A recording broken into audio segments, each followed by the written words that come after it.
আজ তোমাদের সাথে হুটহাট করেই চলে এসেছি একটা রেসিপি শেয়ার করতে। বেশ কিছুদিন ঠিকঠাক মতো ছাড়তে পারছি না, কারণ আমি নেই বাড়িতে, আমি রয়েছি আমার দিদিভাইয়ের বাড়িতে। একটা বিশেষ কারণে এসেছি।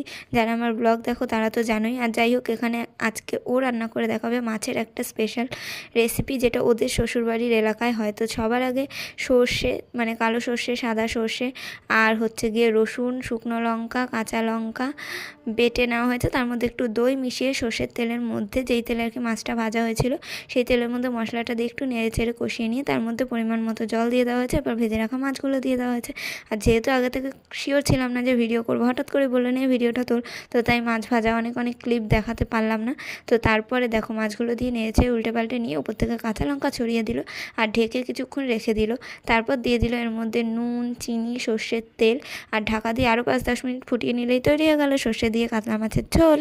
তোমরাও বাড়িতে ট্রাই করে দেখতে পারো, খেতে কিন্তু খুবই ভালো হয়েছিল, একটু অন্যরকম ছিল রেসিপিটা।